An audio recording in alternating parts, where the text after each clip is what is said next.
నాన్నగా వచ్చింది, కొంచెం 2-3 రోజులనే వచ్చింది అని డాక్టర్ గారు చెప్పారు. ఇంటికి వచ్చిన బాత్రూమ్ పోయినాడు, గోళీ వచ్చింది. ఈ చిన్న సాక్ష్యం దేవుడు దీవించండి. ఏమి చిరునతేచను నా యేసయ్యా నీ ప్రేమకై నీ జాలికై. ఏమి చిరునతేచను నా యేసయ్యా నీ ప్రేమకై నీ జాలికై. స్తుతి స్తోత్రమావా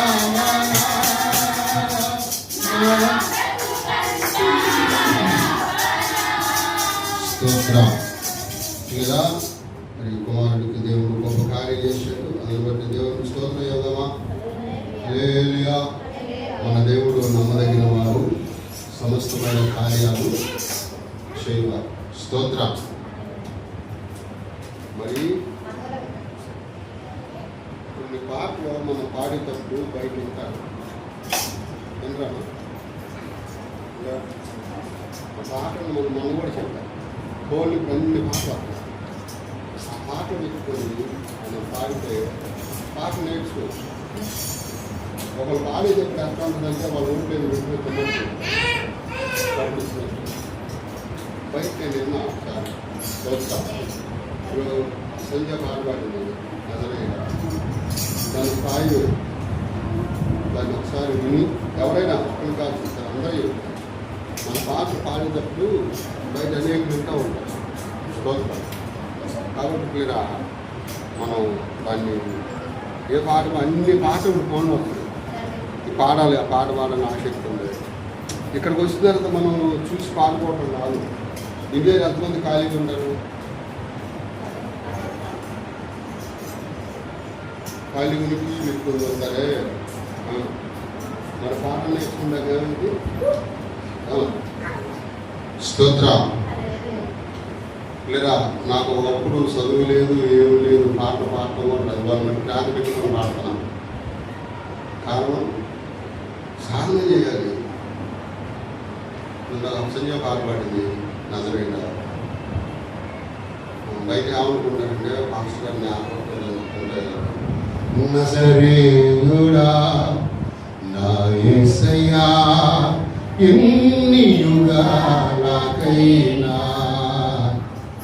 అట్లా నజరేయుడా నా యేసయ్యా.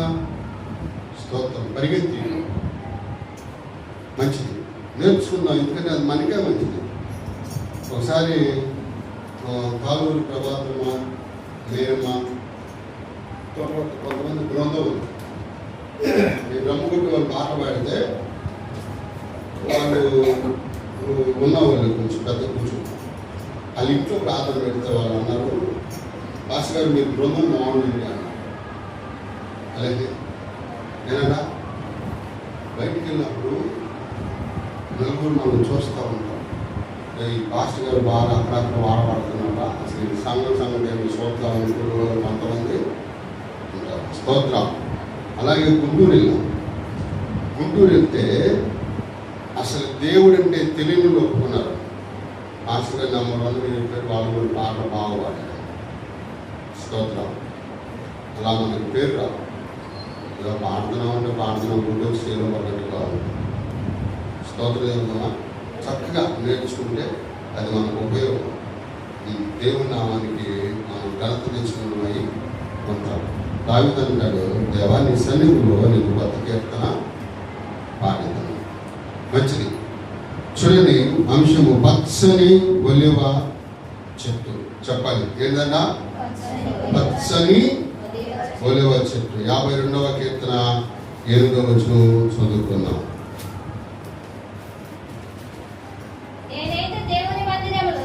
నేనైతే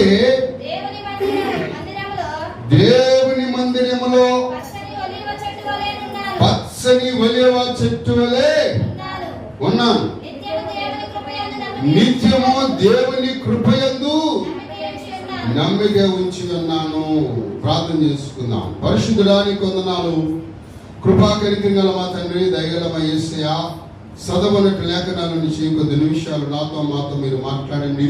అలుపుడైన నన్ను మీ శిలసాలు మరుగుపరుచుకుని మీ పరిశుద్ధాత్మ శక్తి చేత నింపి సహాయం చేయమని నా దేవా, ఇదిగో నాయన వచ్చిన బిడ్డలు బట్టి వందనాలు. ఇంకా రావాల్సిన వారిని తొందరపెట్టి తీసుకురండి అయ్యా. ఇదిగో నాయన ఆ మొదటి దినమున మీరు సమాజ మందిరముగా కూడమని అయ్యా. ఇదిగో నాయన మా తండ్రి వాక్యం సెలవిస్తుండగా ఆదివారం నాయన మీ యొక్క సమయం ప్రభా అయ్యా నీ సన్నిధి ఇవ్వండి. ప్రతి బిడ్డను తోడుకురండి, సహాయం చేయమని చదువు లేఖనాల నుంచి మాతో మీరు మాట్లాడమని యేసునామమున అడుగుచున్నాము తండ్రి. ఆమేన్. హల్లెలూయా. మరోసారి చదువు. నేనైతే దేవుని మందిరములో పచ్చని ఒలీవ చెట్టు వలె స్తోత్రం. దేవుని యందు చదవాలి. నిత్యము దేవుని కృపయందు. హల్లెలూయా. ఇక్కడ దావీదంట ఈ వాక్యంలో మనం గమనించినట్లయితే ప్రధాన గాయకునికి ఎదోముడైన దోయగల ఈ కీర్తన దావీదు రచించిన దైవ ధ్యానము. ఏ ధ్యానము? దైవ ధ్యానం చేస్తూ ఆయన ఏమంటున్నాడంటే, నేనైతే అనే ఒక మాట ఒక ప్రత్యేకమైన సూచన ఇస్తాను. స్తోత్రం చెప్తాం. ఇప్పుడు మా ఫ్రెండ్స్ ఉన్నారు సేవకులు, దాదాపు 15-20 మంది ఉంటాం. ఈ 15-20 మందిలో వాళ్ళు ఫస్ట్గా వాళ్ళు మీటింగ్లు పెట్టినప్పుడు ఆలోచన చేశారు. ఇప్పుడంటే వాళ్ళు పెద్ద ఐదారు అయిపోయారు, పిలిచిన పిలవైన తర్వాత అన్నది స్తోత్రం. నా పని ఏంటి అంటే ఎంత చిన్న సేవకుడైనా సహకరించడం కానీ చెడగొట్టే పని అనుకో. హల్లెలూయా. సామాన్లు ఇవ్వనుకో పెట్టుకుని మీటింగ్ పెట్టుకుని నేను వెళ్తాను. నన్ను మీరు ఏమన్నా వేసుకున్నాను, నేను వస్తాను అని. ఒకసారి మరి నేను అడగను, వాళ్ళకి ఇష్టమై ఇస్తే ఆ ఇచ్చినప్పుడు కూడా నేను వాడుకొని కానీ ఏదైనా వస్తువు కొనుక్కాడు. ఇవన్నీ అట్లా కొన్నాయా? ఎవరి దగ్గరికి సందాలు అడగలేదు, సందాలు పోగు చేయాలా, ఎమ్మెల్యే గారి దగ్గరికి అయ్యా నాకు మైక్ కొనియ్యా, నాకు మా బాక్స్ కొనియ్యా, అంబులెన్స్ కొనియ్యని ఎవరి దగ్గరికి అడుక్కోలే. నా దేవుడు అడుక్కున్నాడే తిరిగి అడుక్కున్నాను. స్తోత్రం. హల్లెలూయా. అట్లాగే ఈ వస్తువులన్నీ కూడా కొన్నాను కానీ ఎవరి దగ్గరికి వెళ్ళి నాకు సాయం చేయబాబు అని అడగలేదు. ఎందుకంటే బైబిల్లో చెప్పలా, దేవుని మీద ఆధారపడాలి. అదే మాట్లాడుకున్నాం చెప్పుకున్నాం. ఇట్లాగే నేను గద్దించి ఒక అమ్మాయిని అక్కడ రిలీజ్ అని తెలుసా? రిలీజ్ అని తెలుసా? సిటీలో రోడ్లు ఇస్తారే రిలీజ్. వాళ్ళకి పెద్ద పెద్ద జాబులు, వాళ్ళకి మామూలు జీతాలు ఉండవు. రిలీజ్ కూర్చోమో అమ్మాయికి మహోదయం పెట్టి బాగా అల్లాడిపోతుంటే 7 వారాలు వెళ్ళి ప్రార్థన చేశాను. 7 వారాలు ప్రార్థన చేస్తే దేవుడు కార్యం చేశాడు. ఇక అప్పటి నుంచి మందిరానికి రావడం ప్రారంభించింది. సరే వాళ్ళు ఇల్లు అమ్మేశారు, ఎక్కడో వేరే చోట పెట్టిన వాళ్ళ అద్దెకి. ఆ పెట్టిన ఆయన కూడా పాస్టర్ గారే. వాళ్ళు వెళ్ళే సంఘానికి లాక్కెళ్ళిపోతున్నారు. అమ్మాయి లేదుగా ఒక వారం అటు ఒక వారం ఇంట్లో వస్తుంది. అమ్మాయి ఒక వారం ఇంట్లో వస్తుంది, ఒక వారం అంటే అవుతుంది. ఏంటంటే తెల్లారుసార్లు కనిపెట్టి ప్రార్థన చేశారు. ప్రభా అమ్మాయి కోసం చేసే ప్రత్యేకంగా చేస్తే ఆ మందిరంలో అమ్మాయి చూపించాడు దేవుడు. అడిగా మాకు ఈ వారం ఎక్కడున్నారు చెప్పమంటావా అని. అదే టైంలో నాకు ఒంట్లో బాగాలేదని సేవకుడు అబద్ధం చెప్తున్నాను. సేవకుడు అబద్ధం చెప్పాడు, నిజంగానే వచ్చింది. ఏ బలహీనత అయితే సేవకుడికి చెప్పాకో అది ఖచ్చితంగా నీకు వస్తుంది. జాగ్రత్త. ఏమంటాను నువ్వు ఎక్కడున్నావు చెప్పమంటావా అని. ఫలానా షారోన్ ప్రార్థన మందిరం బైబిల్ మిషన్లో నేను ఆదివారం వెళ్ళేవాళ్ళ. నాకు ఏమంటారా అయ్యారు మందిరంలో ఉంటాడు కదా, ఆదివారం నన్ను ఎంత చూసుకుంటాడు అనుకుంటుంది. మన నిజం ఒప్పుకో దేవుని సన్నిధిలో అన్నా. అమ్మాయి దేవుని సన్నిధిలో ఉండి నిజం ఒప్పుకోవటానికి ఎంతసేపు ఆలోచించిందంటే, ఈ దావీదు ఉన్నాడు, నేనైతే ఎట్లా ఉన్నాడంట అమ్మ చదువు. నేనైతే దేవుని మందిరంలో ఎక్కడున్నాడు? మన జీవితాలు సరిపడాలంటే సమస్తము దేవుని మందిరంలో సరి చేసుకోవాలి. ఈయన అన్నాడు, నేనైతే దేవుని మందిరంలో పచ్చని ఒలీవ మొక్క వలె ఉన్నాను అంటే ఆమె కొద్ది నిమిషాలు ఆగినాక పైకి లేసి, పైగా నన్ను క్షమించండి, ఏ సేవకునైతే నమ్మి మీరు అక్కడ పెట్టారు ఆ ఏగా నన్ను వెళ్ళారు ఆ మందిరానికి. అమ్మగారు జత చేసి పంపించాడు. ఇక్కడ మీకు ఏం తెలియదని చెప్పాడు ఆయన. అసలు మీకు సేవ పిలుపు లేదంట, మీకు వాక్యం చెప్పడం రాదంట, లేనిపోయి నాకు చెప్పాడు ఆయన. నిజమేనేమో అని నేను నమ్మేను అని. ఆయనకి వాక్యం తెలుసంట అన్నాను. వాక్యమో ఆయన ఇదివరకు ఏం చేసాడు అడిగేవా అన్నా. నాకు తెలియదు. నేనన్నా కొద్ది గొప్ప దేవుని సన్నిధిలో బైబిల్ ట్రైనింగ్ చేశాను. ఆయన ఏం ట్రైనింగ్ చేశాడు అనుకుంటున్నాను. మా అమ్మాయి ఇంత వయసు ఉండదు, మా అమ్మనే ఈడు అని ఉండదు మనుషులు. మా అమ్మని ఈడు ఇంతమందిలో నుంచి పెడతారా, నువ్వు కూర్చోమ్మా, ఏంటిరా నువ్వు అందరిన్నాను ఆ పిల్లని ఆ పేరేమన్నది, మా అమ్మని ఈడు. అప్పుడే మొహన్ అమ్మాయికి శ్రీశంలో పెట్టి వచ్చేసి వెళ్ళిపోతుంది. ఒప్పుకుంటే ధన్యరాలు దేవుని మందిరంలో ఉన్నామన్నా. క్షమించండి ఇదంతే. స్తోత్రం. దేవుని మందిరంలో ఉన్నప్పుడు మనం సరి చేసుకోవాలి. తలమెరిసిన వారు గద్దించడం అది నీకు మేలు, దైవరక్ష, అది అభిషేకం, దేవుడిచ్చే దీవెన. నన్ను అంటావా అంటే నువ్వు అక్కడే ఉంటావు ఏదో. స్తోత్రం. ఈ రోజున కుటుంబం ఎదిరించి మరలా మన మందిరం నుంచి దూరం ఉంటారు, మరలా ఇందువరకు స్థితి అమ్మాయికి సంబంధించింది. స్తోత్రం. లేదా దేవుని మందిరంలో మనం ఎలా ఉండాలి? ఎట్లా ఉన్నాడంటే చూడండి, ఎక్కడ ఉన్నాడు ఈయన అంటే దేవుని మందిరంలో ఉన్నాడు. హల్లెలూయా. ఎలా ఉన్నాడు అంటే పచ్చగా ఉన్నాడంట. మరి ఎలా ఉన్నాడు అంటే ఆయన చూడండి ఎలా ఉన్నాడంట. స్తోత్రం. పచ్చని ఒలీవ చెట్టు వలె ఉన్నాడు. దేవుని యందు నమ్మిక ఉంచి ఉన్నాడు. దేవుని యందు హల్లెలూయా. ఇక్కడ ఎన్ని విషయాలు ఉన్నాయి? ఎవరి యందు నమ్మకించాడు? రాత్రి ఏం మాట్లాడుకున్నాం మనం? ఏలియా గొప్పవాడేమి కాదు. ఏలియా గొప్పవాడేమి కాదు.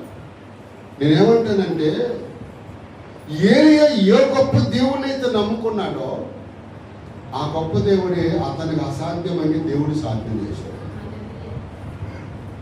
ఇక్కడ ఎవరో మనం గొప్పవారని కాదు. దేవుని కనికరాన్ని బట్టి గొప్ప దేవుడి మీద ఎప్పుడైతే నువ్వు ఆనుకుంటావో, ఆ గొప్ప దేవుడి మీద ఆ విశ్వాసం నుంచి ముందుకు సాగుతావో, నీ ఎడల గొప్ప కార్యాలు చేస్తావు. మనం పాడుకున్నాం కదా, ఘనమైనవి నీ కార్యములు నా ఎడల, స్థిరమైనవి నీ ఆలోచనలు నా యేసయ్యా. కృపలను పొందొచ్చు కృతజ్ఞత కలిగి స్తుతులర్పించదము అన్ని వేళలా. కృపలను పొందొచ్చు కృతజ్ఞత కలిగి కృపను అన్ని వేళలా. అనుదినము నీ అనుగ్రహమే, ఆయుష్కాలము నీ వరమే. హల్లెలూయా. నేనేం చేస్తానంటే ఫోన్లో ఆడియో బైబుల్ చెప్పాలి. వీడియో బైబుల్ లేదు, ఆడియో బైబుల్ అయితే ఏంటో.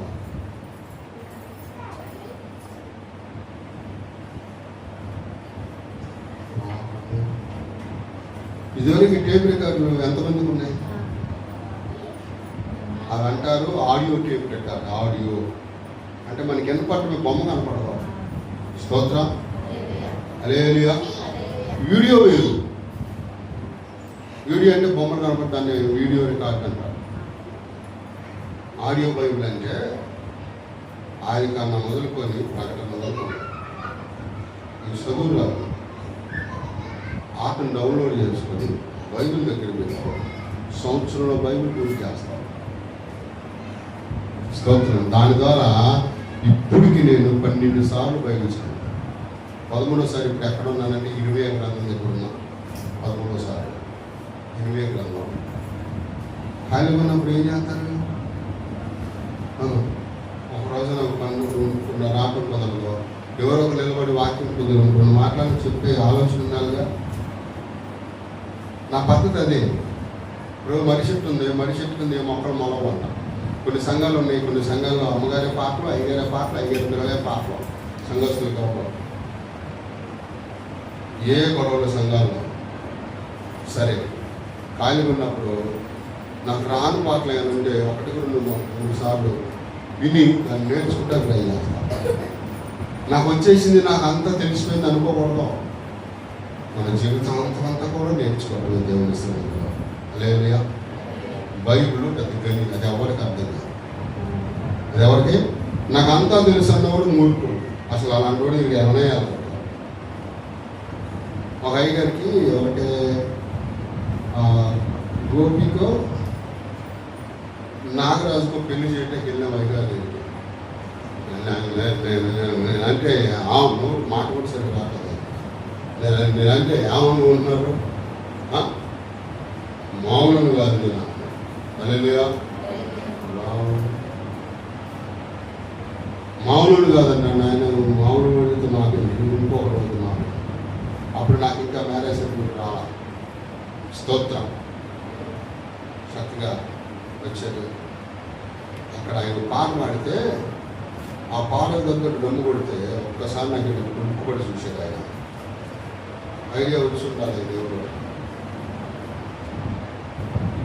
పరిశుద్ధ అని పాట పాడారు. ఆ పాటకు తగ్గట్టు డ్రమ్ము మీద కొడితే ఆయన పాట పాడతాను నాకు ఇంటి చూసి చూసి అప్పుడు మన దగ్గరికి వచ్చి ఆపేసాడు ఆయన. స్తోత్రం. అట్లా పోకూడదు, మీరు షాప్ వేసుకుని వెళ్తారని చెప్పి కొంతమందిని ఆపేశాడు. కొంతమందికి భయం ఉంది. మనకు ఆ భయం నేను ఒకటే చెప్తాను, మన ఆరాధన లేనప్పుడు, మనకు క్రమం లేనప్పుడు బయట వాక్యం ఏంటంటే బలపడవచ్చు, తప్పలేదు. మన క్రమాన్ని విడిచిపెట్టి అవ్వదు. ఇది నేర్చుకోవాలి. స్తోత్రం. ఇక్కడ అందుకే అంటున్నాడు, దేవుని సన్నిధిలో నేనైతే అనే మాట ఒక ప్రత్యేకమైన జీవితాన్ని దావీదు మనకు నేర్పుతున్నాడు. గడిచిన కాలము నేను అనే పదం దేవునికి నీకు అనుసంధానం చేసుకున్నావో లేదో నాకు తెలియదు, కానీ ఇప్పుడు మనకు దావీదు ద్వారా ఈ ఆఖరి పునరుద్ధానం ఏం నేర్పుతున్నాడంటే నేను అని అంటున్నాను. నేనైతే ఎక్కడున్నాము? ఇప్పుడు మనమైతే మందిరంలో ఉన్నాం. కొంతమంది ఎక్కడున్నారు? స్తోత్రం. మందిరంలో ఉన్నవాడు పచ్చగా ఆశీర్వాదకరంగా దీవెనకరంగా ఉంటాడు. ఒలీవ చెట్టుతో పోల్చుకున్నాడు. సువాసనిచ్చే చెట్లు ఎన్నో ఉన్నాయి. మల్లెపూ చెట్టు లేదా? మందార పువ్వు లేదా? గులాబీ చెట్టు లేదా? మరి కొన్ని సువాసనిచ్చే రసనాయన చెట్లు ఉన్నాయి. ఆ చెట్లను పోల్చుకోకుండా ఒలివ మొక్కతో ఎందుకు పోల్చుకున్నారంటే ఒలివకి మరణం లేదు. ఒలివ మొక్కకి మరణం లేదు. జీవితాంతం అది ఫలిస్తూనే ఉంటుంది. విశ్వాసి పరలోకంలో నిరంతరం ఆయనతో ఉంటాడు. ఆ ఉద్దేశంతోనే దావీదు ఏమన్నాడంటే నిత్యము దేవుని సన్నిధానంలో నేను పచ్చగా ఉన్నాను అన్నాడు. దేవుని దగ్గర నమ్మిక ఉంచినాను. నమ్మకత్వం కావాలి. కొంతమందికి వచ్చేదా కూడా తెలియదు, వాళ్ళు అంతర రారు కూడా. స్తోత్రం. నమ్మకత్వం ఉండాలి మందిరంలో. మనకి దేవుడి దగ్గర నమ్మకత్వం, మనుషుల దగ్గర కాదు. దేవుడి దగ్గర మన నమ్మకత్వాన్ని కాపాడుకోవాలి. మనుషులు ఏముంటాడు? ఏ మనుషుని నమ్మదగిన వాడు ఉన్నాడు? ఎవడన్నా? ఎవరు లేరు. కానీ దేవుడు మాత్రం నమ్మదగిన వాడు. మనం దేవుడి దగ్గర నమ్మకమైనటువంటి ఆ విశ్వాసాన్ని పొందుపరుచుకున్నట్లయితే మనం ఎన్నో కార్యాలు చేసాం, మన వల్ల కాలేదు. నువ్వు కోరుకున్న ప్రతి ఘన కార్యానికి దేవుడు తోడు ఇల్లు జరిగిస్తాడు. స్తోత్రం. ఎప్పుడయ్యా అంటే నీవు దేవుని సన్నిధిలో ప్రత్యేకంగా జీవించినప్పుడు. హల్లెలూయా. పాపం చేస్తున్నాడు, పాటలు పాడుతున్నాడు, ప్రార్థన చేస్తున్నాడు అంటే దేవుడి మనిషా? దేవుని మనిషా? చెప్పాలి. కొంతమంది అయ్యగారు ఉన్నారు, ఇంట్లో పిల్లల్ని బండబూతులు చెప్తారు, అమ్మగారిని బండబూతులు. తర్వాత చెప్తాను. ఆ జీవితంలో అనేకమైన సమస్యలు, నెమ్మది లేని పరిస్థితి. కారణం ఏంటంటే ఇంట్లో పరిస్థితులు బట్టి అట్లా మారుతూ ఉంటారు. లేదుగా మా ఏరియాలో నమ్మండి నమ్మకం పెద్ద పెద్ద సినిమాలు కడతారు చాలా మంది. ఇంట్లో బాధలు పెట్టారు. లేదుగా ఎందుకమ్మా అంటే వాళ్ళనే మాట్లాడుతారు. వాళ్ళు వస్తే వేలేవాళ్ళు కోరుకుంటారయ్యా, వాళ్ళని నేను తట్టుకోలేము. స్తోత్రం చెప్తాం. ఏం కోరుకుంటారన్నా? ఏం కోరుకుంటారు? మా ఇంటి సిద్ధులు మేము మళ్ళీ రావాలి, పెద్ద పెద్ద పెట్టాలి. వాళ్ళు పిలిచి ప్రార్థన పెట్టాలని కనీసం సౌండ్ సిస్టమ్కి 2,000 3,000 పెట్టాలి. నేను అక్కడ చేయను. మీరు తెచ్చుకోవద్దు, మన ఏమైనా వాడుకున్నాను. స్తోత్రం. మన లైట్లోనే వాడుకున్నాక అంతేగాని ఒక ప్రత్యేకమైన విధానాన్ని సంఘానికి నేర్పాలి. అప్పుడు నేర్పినప్పుడు పచ్చగానే కుటుంబం ఉంటుంది, ఆశీర్వాదకరంగా ఉంటుంది. చూద్దాం మరి ఈ పచ్చని ఒలివ గురించి కొన్ని మాటలు 10 నిమిషాలు నేను ముగిస్తాను. నిరీక్షణ కలగజేసిన ఒలివ చెట్టు. ఏ చెట్టు? నిరీక్షణ. చూడండి, ఆది కాండం కీర్తనలు 20వ కీర్తన 7వ వచనం ఒకసారి చదువుదాం. కొంతమంది ఎవరి మీద నమ్మకించారు? 20వ కీర్తన 7వ వచనం.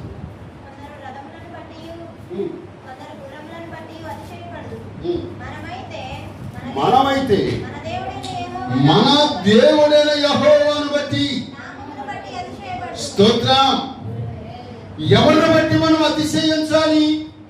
దావీదు ఎవరిని బట్టి అతిశయిస్తున్నాడంటే దేవుని బట్టే. నీకు కలిగి ఉన్న ధనాన్ని బట్టో, వెండి బంగారాన్ని బట్టో, నీకున్న మేడల మిద్దెను బట్టో, నీకున్న హోదాను బట్టో కాదు. కొంతమంది వారికి ఉన్న ధనాన్ని బట్టి విర్రవీగుతూ ఉంటారు. వాళ్ళకు వాళ్ళవే గొప్పవారు అనుకుంటారు. కానీ ఇక్కడ దావీదు అంటాడు, కొందరైతే రథాలను బట్టో గుర్రాలను బట్టో వాళ్ళు ఏమవుతారంట? మన అతిశయం ఎవరో? దేవుడే. దావీదు అతిశయం అదే. నేనైతే అదొక అతిశయం. ఇక్కడ నుంచి మనం అది కలిగి ఉండాలి. అది కలిగి లేకుండా టైం ఉంటే మందిరానికి రాకుండా, టైం లేకపోతే మందిరానికి ఎయిర్పోర్ట్ చేయడం ఇది కాదు. స్తోత్రం. ఒక ఆయన బిల్లు కలెక్టర్ అయిన తర్వాత అవ్వకముందు ఆ మందిరంలో చేపలు పిలిచేవాడు, ఆ చేపలు వేసేవాడు, మందిరం పిలిచేవాడు. వచ్చిన జనాలు చెప్పులన్నీ ఒక పక్కన పెట్టేవాడు. ఇక ఆఖరులు అందరూ వచ్చేసారు అనుకున్నప్పుడు గడబడిగా మనం గుమ్మంలో వదిలేసి వచ్చేస్తాం కదా. ఒకసారి టైం అయిపోయిందని గుమ్మంలోనే మెట్ల కింద ఎక్కేవాడి ఎక్కని కిందవన్నీ పైన పని మనకు అనవసరం, దానికి అర్థంగా విడిచేసి పైకి వస్తాం. అట్లాగే విడుస్తున్నారని ఈ వ్యక్తి ఏం చేసినట్టే పక్కన పెట్టేవాడంట ఆ చెప్పులన్నీ. కాబట్టి మీకు ఎందుకంటే మీ జాబ్ ఏంటి, మీరు చేసింది దేవుడి కోసం, నేను ఏమైనా స్తోత్రం. సరే, భోజనాలు 3 రోజులు మీటింగ్లు జరిగితే ఇస్రాకులు ఎవరిని నియమించాడు కదా, ఈయనే తీసేవాడు. గంపలో పెట్టుకొని ఇస్రాకులని నెత్తిలో పెట్టుకుని వెళ్తున్నప్పుడు వీటి చేసిన సాంబారు కూరలు ఇవన్నీ ఉంటే కరిగిపోయి అట్ట కారతన కూడా మోసేవాడు. చీ అనేవాడు కాదు. స్తోత్రం. లేదా అటువంటి వ్యక్తి హోదా మారింది. బిల్లు నుండి పై స్థానం ఇచ్చాడు దేవుడు. ఇక పాస్టర్ గారి ముందే ఎదురుగా కాలు మీద కాలు వేసుకుని కూర్చోవడం మొదలుపెట్టాడు. స్తోత్రం. ఇక్కడ పాస్టర్ గారి కంటే ముందు ఎవరు ఉంటారు చెప్తారు? అమ్మా ఎవరు ఉంటారు? నాకు తెలిసిన అయ్యగారు అన్నారు. ఆయన స్టెప్లో ఊరేద్దామా అనే ఏమూరయ్యా పాస్టర్ గారు, మనం కోయంబత్తూరుకి వద్దాం అన్నాడు. ఇక్కడ ఎక్కడ ఉంది అయ్యగారు అన్న, నీకు ఎందుకు నేను తీసుకెళ్తాను రా అన్నాడు. అక్కడ వాక్యం చెప్పాలి, సందర్భం ముందే చెప్పారు. సరే అయ్యా, ఒక రాత్రి ఒక పగల ప్రయాణం చెప్పారు. ఒక రాత్రి ఒక ఉదయాన్ని బయలుదేరితే మేము ఇక్కడ ఏ టైంకి బయలుదేరామో ఆ టైంకి అక్కడ చేరుకున్నాం. అయ్యారు ఇంత పెద్దనాడు వెళ్తున్నాం ఎందుకు అన్నా, ఈ టైంకి మళ్ళీ మనం అక్కడ చేరుకుంటాం. స్తోత్రం. సార్ నేనేం చేశానంటే బాగా ఈ కాళ్ళని ఎట్ట పెట్టుకొని నొప్పి పుడితే అయ్యారు పక్కనే కూర్చొని, ఆయన డ్రైవింగ్ చేస్తున్నాడు, ఆయన పక్కన కూర్చొని ఇట్లా అనుకున్నా, ఇట్లా కాలు మీద కాలు వేసుకొని ఇట్లా అనుకుంటున్నా. ఒక స్వరం వినపడుతుంది, ఒరే డొక్కు సైకిల్ వాడా అని స్వరం వినపడుతుంది. అయ్యా నన్ను క్షమించగా. నేను చిన్నవాడిని, నేనే సేవకునే. అయితే ఒక దేవజనుడి ముందు నేను అలా కూర్చోవటం అది సరైన పద్ధతే కాదు. క్షమించుకోవాలి. రే డొక్కు సైకిల్ వాడా అలేరియా అంటే ఒక సైకిల్ వాడు అంటే నా సైకిల్ బ్రేకులు కూడా సరిగ్గా ఉండేవి. ఎక్కడ బ్రేక్ వేసారంటే జనరల్ దేవుడు ఆగేది, ఈరోజు ఉండదు అదే అట్లాంటి సైకిల్ అన్నమాట. ఈ సైకిల్ ఎక్కడ ఆగిపోతే ఇప్పుడు వేసుకునే చెప్పులు వేరు, అప్పుడు వేసుకునే చెప్పులు వేరు. 50 రూపాయల చెప్పులు, రబ్బర్ చెప్పులు, నెలకు ఒక జత మార్చేవాళ్ళు. ఈ 2 కాలు కిందకి అవి పట్టుకున్న 2 బ్రేకులు వేసి అప్పుడు కానీ ఆగేది సైకిల్. స్తోత్రం. వాళ్ళ రోజున దేవుడు ఎంత గొప్ప చూడాడు. ఈ కళ్ళాన్ని చూస్తానే ఉన్నాను. అనిగిన వాడు ప్రార్థన పెడతాయి. నేను బస్సుల్లో వచ్చిన రోజులు ఉన్నాయి. చాటింగ్ డబ్బులు లేకపోతే ప్రార్థన చేస్తే దేవుడు ఎవరో ఒకరు పంపించేవాడు. స్తోత్రం. అట్టి స్థితి నుంచి దేవుడు ఈ స్థానాన్ని ఇచ్చిన కారణం ఏమైందంటే ఒక ప్రత్యేకమైన జీవితాన్ని ప్రజల మధ్యలో దేవుడు అట్లా వెలిగించాడు. స్తోత్రం. ఒక ప్రత్యేకత కలిగి ఉండాలి. మనకున్న కలిగిన దాన్ని బట్టి మనం గర్వించకూడదు. నేను ఇప్పుడు అంటాను, కారులో తిరిగి అంతటోని కాదు. ప్రార్థన చేయండి, కొద్దిగా రిపేర్ ఉంది బండికి, ఇంకా కొన్ని డబ్బులు అవసరం, ప్రార్థన చేయండి. కారులో తిరిగంత స్థితి నాది. అట్లనే ఏ సంఘంలో కూడా కారుకి కావాల్సిన ఆ పెట్రోల్ డబ్బులు కూడా అంత కానుకున్నారు. బైక్ కూడా రావు. కానీ ఏంటంటే దేవుడు దాని పని కొరకు ఇచ్చే ప్రార్థన చేస్తున్నాను. ప్రభా వారం దానికి కావలసిన అవసరాలు ప్రభా ప్రార్థన చేస్తున్నాను. కారులో తిరిగినంత గొప్ప నేను కాదు. లేదా సైకిల్ తొక్కుంటా కొన్ని ప్రాంతాలకు వెళ్ళి సువార్త ప్రకటించిన రోజులు ఉన్నాయి. టీవీఎస్ మీద ఏలూరు, ఇంకా తెనాలి, ఇంకా తుమ్మకూడి, ఇంకా చూస్తే రేపు రాజరాజపేట, కొన్ని ప్రాంతాలకి టీవీఎస్ మీద సువార్తకి వెళ్ళిన రోజులు ఉన్నాయి. ఆ బాక్సులు ఉన్నాయా, ఆ పైన బాక్సులు చిన్నవి, ఆ బాక్సులకి వెనకాల టీవీఎస్ ఇటు పక్కన అటు పక్కన పెద్ద పెద్ద క్యారేజీలు చేపించి, ఫ్రేములు చేపించి, వాటిలో బాక్స్ దించి అదే ఆపులు పెట్టుకుని వెళ్ళిపోయారు. లైట్ పెట్టుకుని ఎవరు అవసరంలా, ఎవరో ఒకరు కరెంట్ అడిగేవాళ్ళు ఆ రోడ్డు మీద ప్రార్థన పెట్టేవాళ్ళు. స్తోత్రం. ఇటు ప్రయాస చూసిన దేవుడు ఈ రోజున ఒక ప్రత్యేకమైన నా జీవితాన్ని చూశాడు. అప్పుడుంటే ఉండొచ్చు, కానీ దేవుని సన్నిధిలో ఎట్లా ఉన్నాను? నెమ్మదున్నానా, లేదంటే అటు నేను పరిగెడుతున్నానా? దేవుని సన్నిధిలో ఉన్నవారు పచ్చని వెలుగు చెట్టు వలె. స్తోత్రం. చూడండి, నిరీక్షణ కలిగజేసిన ఒలివ చెట్టు.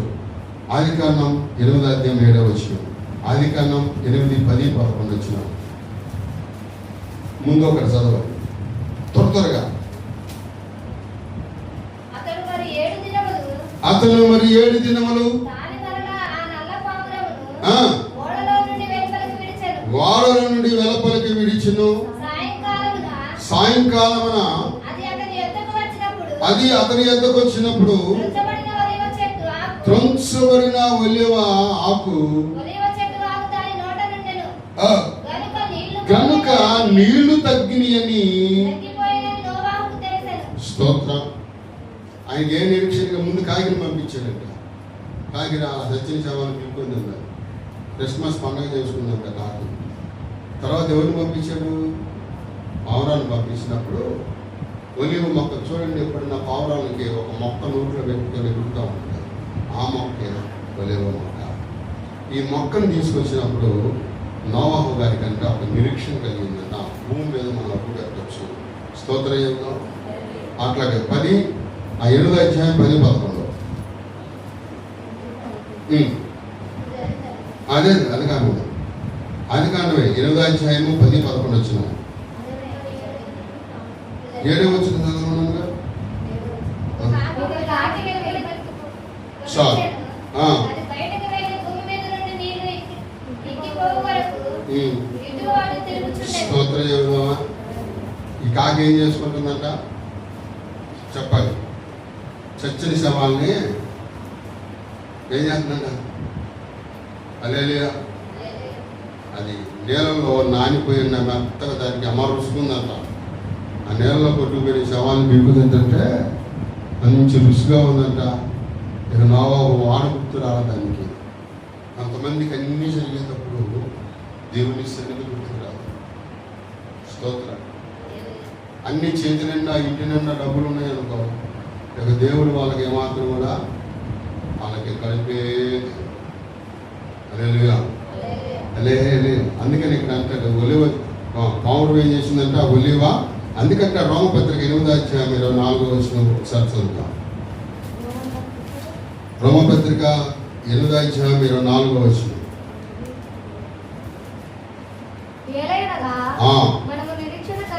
మనము నిరీక్షణ కలిగిన వారమై. హల్లెలూయా. మనము నిరీక్షింపబడిన వారమై రక్షించబడితేమి. నిరీక్షింపబడినది కళ్ళ ముందు కనబడినప్పుడు మనకి నిరీక్షణ పని ఉండదు. స్తోత్ర. ఇప్పుడు దేని కొరకైతే మనం ఎదురు చూస్తున్నామో అది మనం కళ్ళ ముందు కనబడినప్పుడు దాంతో పని ఉంటుందా? నోవాహు నిరీక్షణతో ఎదురు చూశాడు. ఒలివ మొక్క తెచ్చింది. ఇక ఆయన భూమి ఎండిందా తడిగా ఉందా చూసుకునే పని లేదు. ఒక నిరీక్షణ పౌరుల ద్వారా ఆయన తెలుసుకున్నాడు. అనుకొని ఆయన ఏం చేసినట్టే ఇక భూమి మీద మనం వెళ్ళొచ్చు. అప్పుడు మాట్లాడుతున్నాడు దేవుడు, మరలా నీవు భూమిని నింపు.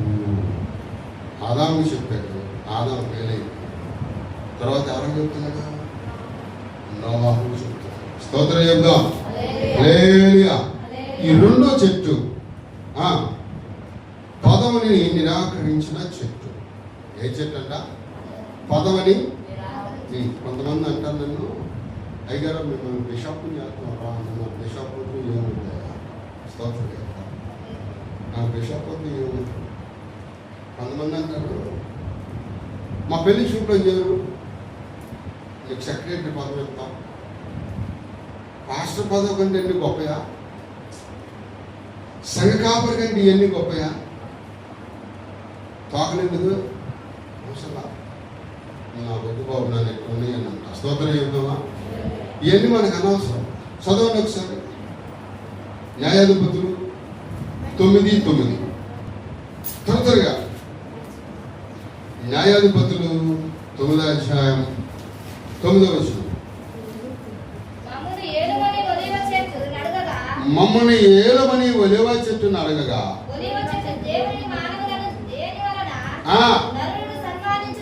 నరులను సన్మానించుదురో ఆ నా ధైర్యము నేను ఇవ్వక మాని చెట్ల మీద రాజునయుండి ఇటుగట్టు వచ్చేదినా? స్తోత్రం. ఏడుతున్నాయంట. ఆ చుట్టుపక్కల ఉన్న ముళ్ళ చెట్లన్నీ వచ్చినాయంట. ఎవరి దగ్గరికి? ఎలక్షన్ అప్పుడు చూడాలి అన్ని జెండాలు మొత్తం మనం. అమ్మా అర్థమవుతుందా? ఒలి వచ్చి కట్టుంది ఏమంటుంది? నాలో నుంచి ఒక తైలం వస్తుంది. రాజుల్ని యాజకుల్ని సేవకుల్ని అభిషేకించేటువంటి తైలం నాలో నుంచి వస్తుంది. అటు శ్వాసన మాని నేను అటు ఇటు తిరుగులాటకు మీతో నేను రాను. నేను ఒక ప్రత్యేకమైన స్థానంలో ఉన్నాను, దాని మీద ఉంటాను. స్తోత్రం. హల్లెలూయా. పార్టీలు మారటం, డబ్బులు ఇద్దాలు చేయటం ఇది కాదు. స్తోత్రం. డబ్బులు తీసుకున్నా ఓటేలా ఇంటి ముందుకు వచ్చిన ఆయన అభివృద్ధి జరుగుతున్నాడు. దసరా ఇప్పుడు ఎదురవ్వలేదండి పరిస్థితులు. హల్లెలూయా.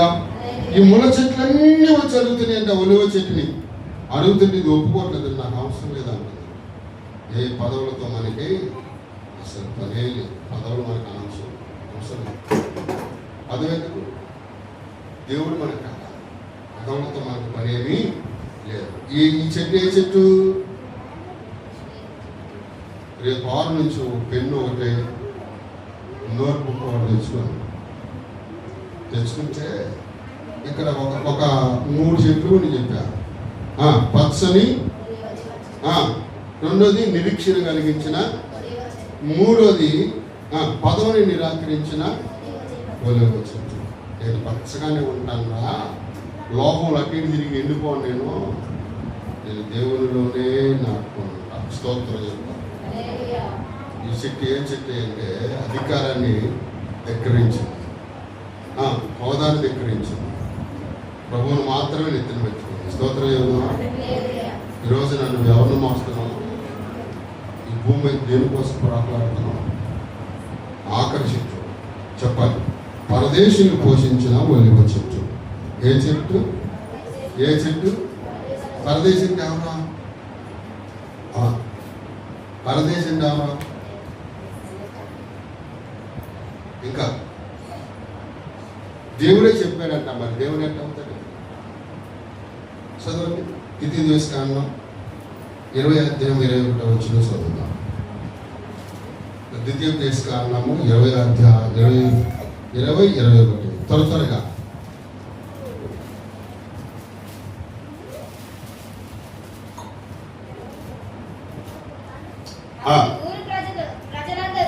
ఊరు ప్రజలందరూ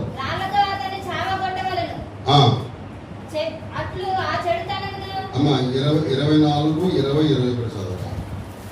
ద్వితీయోపదేశకాండము 24:21-22 వచ్చిన. నీ ఒలివ పండ్లను ఏరినప్పుడు నీ వెనకనున్న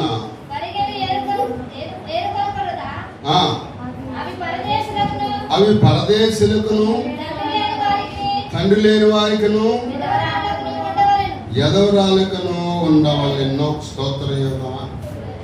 ఇక్కడ ఎవరు చెప్తున్నారు ఈ మాట? దేవుడే ప్రవర్తకు చెప్తున్నాడు. దేవుడే. ఇక అప్పుడు దేవుడు ఎట్లా అవుతాడు? మనంట ఒక వ్యక్తిని దేవుడు ఉన్నతమైన స్థానంలో పెట్టాడు. ఆ వ్యక్తి అంట దూర ప్రాంతం నుంచి లోకాన్ని చూసి అబ్బా భలే వెలుగులతో ఉందో, లైట్లు ఉన్నాయి, భలే బ్రహ్మాండంగా ఉందో అనుకున్నాడంట. ఎవరో పరలోకంలో ఉన్నాడు. ఎవరో అవన్నీ మరిచిపోయి భూలోకాన్ని చూసి అనుకున్నాడంట, అబ్బా ఏ విచిత్రంగా ఉందా అని చెప్పని అక్కడి నుంచి దిగజారిపోయి దొంగల చేతిలో చిక్కుకొని తొన్నులు తిన్నాడు, గాయపరచబడ్డాడు, వస్త్రాలు దోచుకున్నారు, కొన ప్రాణంతో ఉన్నాడు. కొన ప్రాణంతో ఉన్నప్పుడు ఎవరు వచ్చారంటే ఆయనకి మంచి సమరైడ్ వచ్చి ద్రాక్షారసాన్ని తన గాయాలతో పెట్టి తన వాహనం మీద ఎక్కించుకొని పూటకూలి వారికి ఇచ్చారంట. ఈ పూటకూలి వారి ఒకటే అమ్మ వినాలి, ఈ పరదేశ్ అన్నవారు కూడా ఒకటే. ఈ పూటకూలి వారి కన్నా ఈ గాయపడ్డ వాళ్ళు తీసుకెళ్ళి అప్పచెప్పి, ఓయ్ నీకు నేను ఒక దినారం ఇస్తున్నా. ఏ దినారం చెప్పాలి? దినారాలు ఒకటి ఇచ్చాడు. ఇది సాలదేమో ఇంకోటి కూడా ఉంచుకొని 2 దినారాలు ఇచ్చాడంట. 2 దినారాలు ఇచ్చి మరలా నేను నీకు వచ్చినప్పుడు నీకు బాకీ ఉంటే దానికి చెల్లిస్తానన్నాడు. స్తోత్రం. దినారము అంటే ఇంచుమించు అమ్మా వినండి, అలాగే దినారము అంటే ఇంచుమించు ₹10 బైబిల్ భాషలో. దినారం అంటే మరి ఆయనకి 2 దినారాలు ఇచ్చాడంట. 2 దినాలు పూటకూలి వారికి ఇచ్చాడు. ఇప్పుడు మీరు తెచ్చుకున్నారు లేదా? 2 దినారాలు తెచ్చుకోలేదా? ఎంతమంది తెచ్చుకున్నారు 2 దినారాలు? అమ్మా చెప్పాలి. మీ ఊళ్ళో ఉన్నది ఏంటది? 1 దినారం పాత నిబంధన, ఇంకో దినారం కొత్త నిబంధన. స్తోత్రం చేద్దామా? అందుకంటాడు, అతని ఎడమ చేయ నా తల కింద ఉన్నది, కుడి చేతితో నన్ను నట్టుకున్నా. పాత నిబంధన ఎటు పక్క ఉంది చెప్పాలి? ఎడమైంది కదా. కొత్త నిబంధన ఎట్టుంది? పాత నిబంధన దుష్టుని దండించింది, కొత్త నిబంధన ప్రేమతో హత్తుకున్నాడు. హల్లెలూయా. ఎంత ప్రేమమూర్తివి యేసయ్యా, ఎంత కరుణమైనవు నీవయ్యా. హల్లెలూయా. గుర్తుపెట్టుకో. ఇప్పుడు ఒలివ చెట్టుకి పాఠాన్ని ఏం నేర్పుతున్నాడు? అవి పరదేశులకును ఎదవరాలి కావాలి, విడిచిపెట్టండి అన్నాడంట. అంటే ఈ ఒలివ చెట్టుని దేంతో పోల్చాడయ్యా అంటే విశ్వాసతో పోల్చాడు. చెప్పాలి బాగా నాది. ఒలివ చెట్టుని దేంతో పోల్చాడు? విశ్వాసతో పోల్చాడు. అంటే ఈ ఒలివ పళ్ళు, ఆ ఒలివతో చెప్తున్నాడు, ఒలివ మొక్కతో ఇవి పరదేశీయులకును ఎదవరాలికి ఇవ్వండి అని అంటున్నాడు. అప్పుడప్పుడు కొంతమంది అనుకుంటున్నాం ఎదరాల పక్షాన దేవుడు ఉంటాడు అనుకుంటున్నాం. కానీ ఎవరి పక్షాన ఉంటాడంట? ఈ ఎదవరాలు దేవుని పక్షాన ఉంటేనే నీ పక్షం దేవుడు ఉంటాడు. స్తోత్ర. స్త్రీకే కానీ పురుషుకే కానీ రక్షణ పొందిన ప్రతి వారికి దేవుడు భర్త ఉన్నాడు. స్తోత్ర. ఈ ఎదరాల పక్షాన ఎప్పుడు ఉంటాడయ్యా అంటే భర్త లేకపోయినా అసలైన భర్త మీద ఎప్పుడైతే ఆనుకుని ఉంటావో ఆయన మనకు సహాయం చేస్తాడు. రూతుకి చేయలేదా? చేశాడా? ఇక్కడ ఆలోచన చేస్తే ఈ పరదేశి అంటే సావుకుడే. చెప్పాలి, పరదేశి అంటే సావుకుడే. అక్కడ 2 దినాలు ఎవరికి ఇచ్చాడు? పూట కూలి వానికి ఇచ్చాడు. ఆ పూట కూలి వాడి సేవకుడే. ఈ దేవుని పిల్లల కొన్ని గంటలు ప్రార్థన చేస్తాడు ఆదివారం తెల్లారుజామున, ప్రభువా నా బిడ్డలకి నేను ఏ ఆహారం అందించాలి, ఈ రోజు వారికి ఏ వాక్యం చెప్పాలి, ప్రభా ఎలా ప్రభా చెప్పని రోజు ప్రతి దినము 4 నుంచి 6 వరకు సంఘం కొరకు ప్రార్థన చేసేవాడే పూటకూలి వాడు. ఈ పూటకూలి వారికి ఏమి ఇచ్చాడు? 2 దినారాలు ఇచ్చి దీంట్లో ఉన్నాయి వారికి చెప్పు. అధికారాల కోసం పరిగెత్తమాక, వీటిలో ఉన్న సత్యాన్ని వాళ్ళకు బోధిస్తే నేను వచ్చినప్పుడు నీకు రావాల్సిన జీతాన్ని నీకు ఇస్తాను. చెప్పగలరా? కొంతమంది అయ్యారు అట్టగా 100 ఇస్తే 100 ప్రార్థన చేస్తారు, 10 ఇస్తే 10 ప్రార్థన చేస్తారు. మనం అట్టగారు. అమ్మాయి చాలాసార్లు చూసింది. మన కొడి దగ్గర నుంచున్నప్పుడు వచ్చి 5 రూపాయలు 10 పైసలు ఇచ్చిన లేదా ప్రార్థన చేయము. అట్టని ప్రార్థన చేయము. నేను దేవుడు వేసుకున్నాను అక్కడి నుంచి కానుకోండి. అంతేగాని 100 ఇచ్చినప్పుడు 100 ప్రార్థన, 1000 ఇచ్చినప్పుడు 1000 ప్రార్థన, ఇది నాయకుడు లక్షణాలు కాదు. అందుకని ఇప్పుడు ఒలివ చెట్టు ఎవరిని పోషించాలమ్మా? మరి రేపు నెల నుంచి ఒలివ చెట్టు అంటే సేవకుని పోషించేటట్టుగా ఉండాలి. అంటే దాని అర్థం ఏంటి? మీ సంపాదనలో 10వ భాగము దేవునికి ఎంతమంది వెళ్తున్నారు? స్తోత్రం. ఇంకా లోతుకి వెళ్తే పోలు మర్మాలు వెళ్ళిపోతాయి. మనకు మర్మరాల పని లేదు. స్తోత్ర యోగం దేవునికి ఇస్తే ఆశీర్వదించబడతాము. దేవుడికి ఇస్తే పాస్టర్ గారు ఏమి వేసి ఇందులో వేసి మేళ కట్టుకొని ఏది పడతారంగా? మన ఏం పడుతుంది? సేవకే వాడతారు. అది సంఘానికి దీవెన. కొంతమంది చూడండి, ఇచ్చినడు పూర్వాహంలో ఉంటాడు, తీసుకున్నాడు ఏసీ కారు, ఖరీదైన కారులో, ఆ ఖరీదైన బంగ్లాలో ఉంటున్నాడు. ఇచ్చినడు పూర్వాహం అట్టగా ఉంటున్నాడు. కారణం ఏంటయ్యా అంటే ఇచ్చిన కానుకను నీ విలాసానికి వాడుకుంటున్నావు. దేవుని పని వాడట్లా. ఈ కానుకలను నా పక్కన పెట్టి ఎక్కడ స్థలం కొన్నాం ఆయన చెప్తున్నాడు.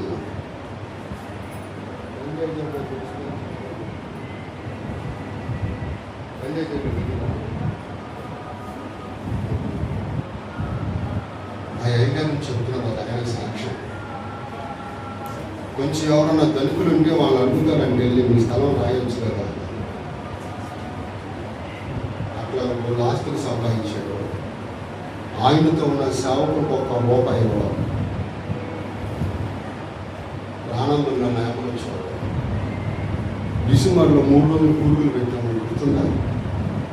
నాకు వచ్చిన రాకపోయిన ఇంటికి వెళ్ళిన తర్వాత పిల్లలు జీతాలు వస్తే వాటిలో పిల్లలు తీసి 1000 రూపాయలు చేతులు వచ్చాను అన్న. నాకెందుకన్నా 3 రోజులు నాకే పాత్రలో ఇంట్లో మానేశాడు. ఇది ఎందుకన్నా వాడుకుని వచ్చాడు. ఇది సేవకుల లక్షణం. స్తోత్రం. హల్లెలూయా. కాబట్టి ఒలివ మొక్క ఇప్పుడు ఏం చేయగలమా చెప్పాలి. పరదేశం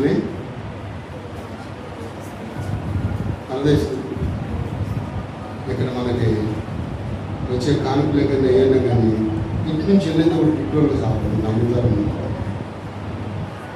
స్తోత్రం. అట్లని ఎవరి దగ్గరికి వెళ్ళి చేసాక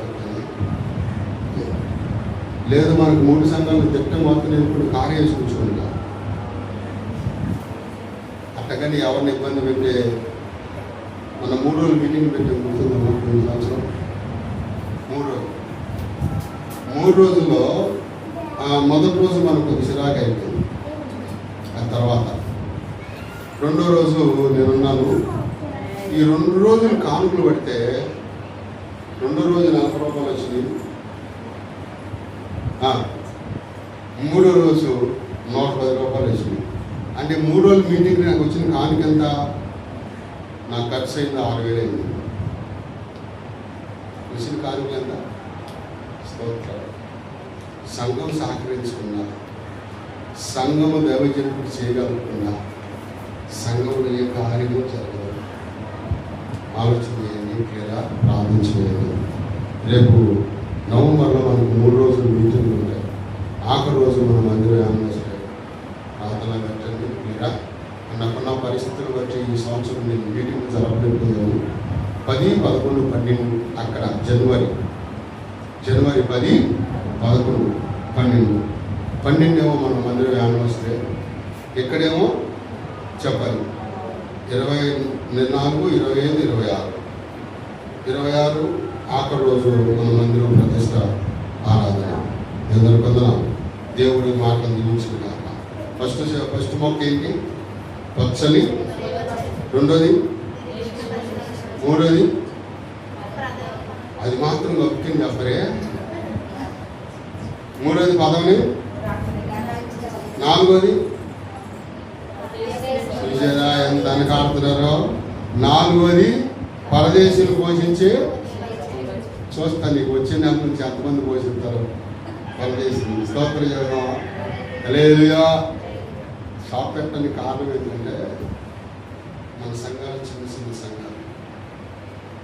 నేను ఎవరి మీద ఆధారపడి బతికే ఉన్నాను. దేవుడే ఇవ్వాలి, పోషించబడాలి. ఇంతవరకు నా 25 సంవత్సరాల సేవా జీవితంలో ఏ పార్టీలో ఏ నాయకుడు గెలిచినా ఎవరు కూడా తిరిగెళ్ళా. నేను సవాల్ చేస్తాను.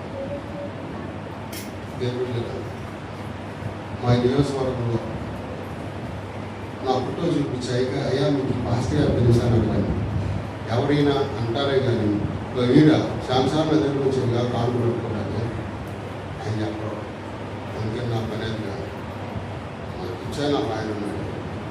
ఆయన అడుగుతారు కానీ ఎవడెవడో అడగాల్సిన నాకు అవసరం ఏంటి? ఇంకా 5 ఏళ్ళు ఉంటాడు ఈయన. హల్లెలూయా. హల్లెలూయా. మన జీవితాంతము. కానీ దేవుని మనసులో మన స్థానం సంబంధించుకుంటే గొప్ప కార్యాలు దేవుడు చేస్తాడు. మాకు దేవుడు దీవించుగా ప్రార్థించు.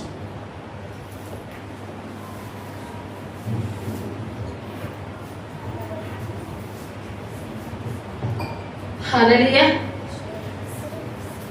స్తోత్రము స్తోత్రము స్తోత్రము స్తోత్రము. స్తుతుల పైన ఆసనుడు గల మా ప్రియ పరలోక తండ్రి, నీకు వందనాలు, స్తోత్రాలు తండ్రి. దైవానికి యేసయ్యా, దైవ కుమారుడా నీకే స్తోత్రాలు నాయన. మహోన్నతుడైన ప్రభువా, మహాగణుడైన తండ్రి, నీ ఘనమైన పాదాలు పట్టుకొని ప్రార్థన చేస్తుండగా తండ్రి, నీ కృపను మాకు తోడుగా ఉంచమని కోరుకుంటున్నాను తండ్రి. చెప్పిన మాటలు నా ప్రభువా మా హృదయానికి అయ్యా తండ్రి విని విడిచిపెట్టక నీ సన్నిధిలో ఎతికేవారుగా, స్తుతించేవారుగా, కనిపెట్టేవారుగా, ముచ్చటించుకునేవారుగా, నీ పాదాలు పట్టుకొని వెతికి అయా నీ మేలు వచ్చే అంతవరకు యాకోబులాగా నా తండ్రి అయ్యా అంతటి వారి కాకపోయినప్పటికైనా యాకోబు అయితే పెనుగులాడింది ప్రభువా, అలాంటి మా జీవితాలు నీ సన్నిధిలో పెనుగులాడుతూ నీ పాదాల దగ్గర వెతికేవారుగా, నీవు ఆశీర్వదించే వరకు నా తండ్రి కనిపెట్టి ప్రార్థన చేసే మనసు మా అందరికి దయచేయమని కోరుకుంటున్నాం ప్రభువా. మీ దాస్తుని బట్టి జ్ఞాపకం చేసుకో. ఏడు ప్రయాణంలో వచ్చే ప్రయాణంలో తోడుగా ఉండండి. కుటుంబాలను బట్టి మా సేవలను బట్టి జ్ఞాపకం చేసుకో. నీ సన్నిధిలో బలపరచండి, భద్రపరచండి.